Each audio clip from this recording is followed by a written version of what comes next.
건강하다고 내가 믿었는데 어느 날 갑자기 병원에서 암이라는 말을 듣는 순간 그때부터 모든 게 어떤 무너진 느낌, 오히려 나에게 지금의 삶을 바꿔야 한다라고 하는 강력한 신호로 찾아온 것이라는 거예요.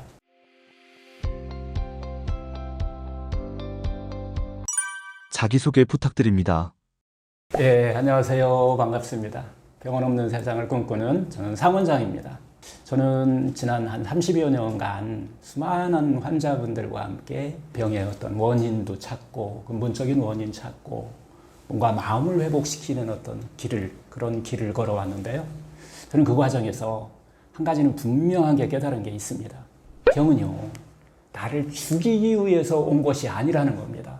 오히려 나에게 지금의 삶을 바꿔야 한다라고 하는 강력한 신호로 찾아온 것이라는 거예요.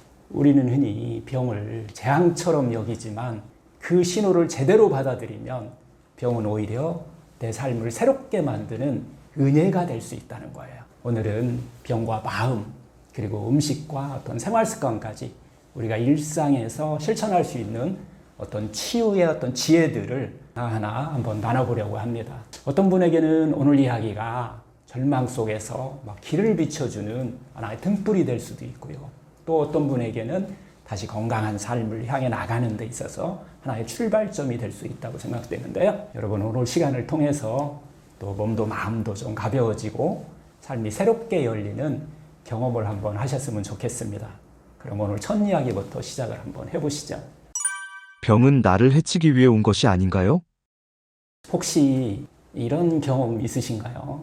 건강하다고 내가 믿었는데 어느 날 갑자기 병원에서 암이라는 말을 듣는 순간 그때부터 모든 게 어떤 무너진 느낌.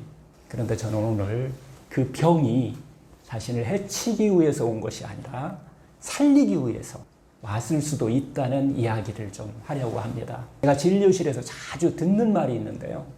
이 병 때문에 인생이 다 무너졌어요. 나만 이런 병에 걸린 게 아닐까요? 너무 억울해요. 많은 분들이 병을 배신자로 이렇게 생각을 합니다. 하지만 정말 그럴까요?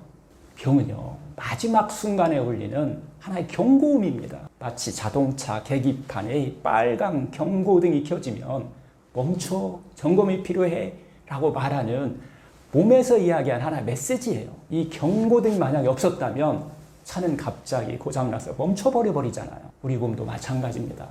만약 병이 없었다면 우리는 멈추지 않고 계속 달리다가 결국 더 큰 위기를 맞았을 거예요. 제가 진료실에서 만난 50대 초반에 한 남성 환자분이 있었는데요.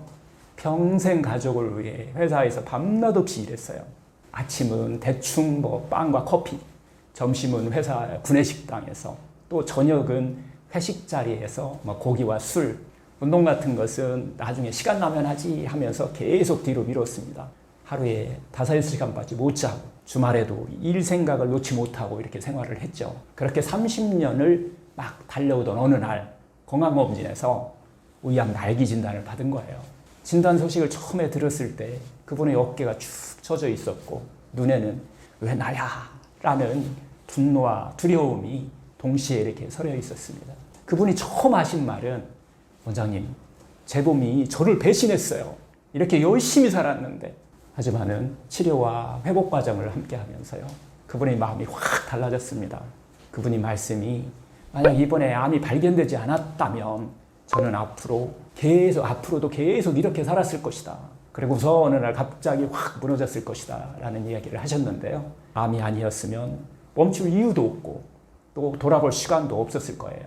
그 순간 저는 다시 한번 확신했습니다. 병은 우리를 죽이려고 온 것이 아니라는 거예요.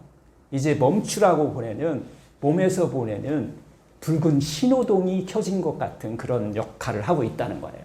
하버드 의대 연구에 따르면요, 체온이 1도 오르면 면역세포 활동이 30% 증가한다라고 하는 이야기 많이 들어보셨죠? 결국 우리 몸에서 열이 나는 것은 우리를 괴롭히려고 온 것이 아니라 세균이나 바이러스를 억제하고 면역을 깨우는 우리 몸의 하나의 전략입니다. 또 통증은 해당 부위를 쓰지 말라고 하는 신호잖아요. 또 염증은 손상된 조직을 회복하기 위해서 혈액과 면역세포를 집중시키는 하나의 반응입니다. 우리가 피로하다라고 하는 것은 좀 활동 좀 줄이고 회복의 에너지를 쓰라고 하는 하나의 지시죠. 즉 우리가 흔히 없어야 할 증상으로 생각하는 것들이 사실은 우리 몸의 회복 작전이라는 겁니다. 우리 몸은 단순한 기계가 아닙니다. 밤을 새워도 또 스트레스를 받아도 잘못 먹어도 처음에는 우리 몸이 다 견뎌냅니다. 하지만 한계가 오면은 신호를 보내요. 그 신호가 바로 증상입니다. 암 진단도 마찬가지예요. 이제 세포와 면역 시스템이 한계에 다다랐다라고 하는 강력한 경고라는 거예요. 이 신호를 무시하시면 더 큰 사고가 나지만 신호를 제대로 읽고 우리 삶을 바꾸면 인생이 달라질 수 있습니다. 의학은요, 병을 제거의 대상으로 보는 거예요. 하지만 자연치유 관점으로 본다라고 하면 병을 몸이 보내는 회복의 메시지로 해석한다는 거죠. 당신의 삶이 방향을 잘못 잡았습니다. 지금 멈추고 새 길로 가세요. 이렇게 말하고 있는 거예요. 병이 나타난다는 것은 이미 수년간 쌓아놓은 어떤 잘못된 습관과 우리의 삶 스트레스가 임계점을 넘어섰다라고 하는 신호입니다. 마치 휴대폰 배터리가 5% 남았을 때 이 켜지는 절전 모드 있잖아요. 이것처럼 병은 더 버티지 못한다고 알려주는 신호예요. 이때 삶을 전환하면 병은 사라지거나 더 이상 악화되지 않을 수 있다는 겁니다. 심지어 암도요. 처음에는 이 나쁜 놈이 아니에요. 살아남기 위해서 세포가 환경에 적응한 결과일 수 있다는 겁니다. 우리 몸이 산소가 부족하고 혈액순환 장애가 오고 독소가 바닥에 이렇게 넘치다 보면 이런 환경에서 정상세포는 살기 위해서 막 성질을 바꾸잖아요. 그게 바로 암세포가 되는 과정이에요. 미국 NCI라고 해서 국립암연구소가 있어요. 그 보고서에 따르면요. 특별한 치료 없이 암이 사라진 사례가 70% 이상이 바로 삶의 태도와 심리적 전환 이후에 일어났다고 합니다. 병이 왔을 때 삶을 바꾸면 회복 가능성이 커진다는 하나의 증거죠. 그렇다면 병이 보내는 메시지를 우리는 어떻게 읽어야 할까요? 여기서 세 가지 포인트가 있는데요. 첫 번째, 몸의 신호를 한번 일기같이 한번 써보라는 거예요. 피로, 어떤 수면 패턴, 또 소화 상태, 감정의 어떤 변화들을 기록해보는 것입니다. 이거 2, 3주만 한번 딱 기록해도요. 하나의 반복 패턴이 보여요. 두 번째는 증상을 억누르기보다는 원인을 한번 찾는데 신경을 써보시라는 거예요. 진통제, 소염제는 이게 임시조치일 뿐 왜 이런 증상이 생겼을까를 이런 생각을 하는 것은 이게 바로 핵심입니다. 음식 때문인지 긴장 때문인지 스트레스 때문인지 운동의 부족인지 이것을 아는 것이 핵심이라는 거예요. 셋째는 치료와 생활 개선 병행을 한번 하기인데요. 병원 치료는 필요할 때 적극적으로 우리가 받을 필요가 있어요. 하지만 식습관이라든가 수면, 또 스트레스 관리, 운동 이런 것들은 자기 스스로 해결해야 됩니다. 이것은 병원에서 해줄 수가 없어요. 여러분, 병은 결국 배신자가 아닙니다. 병은 몸이 보내는 마지막 SOS 신호입니다. 그 신호를 무시하면 더 큰 위기가 오지만 그 신호를 받아들이고 삶을 바꾸면 병은 오히려 새로운 삶의 출발점이 될 수 있습니다.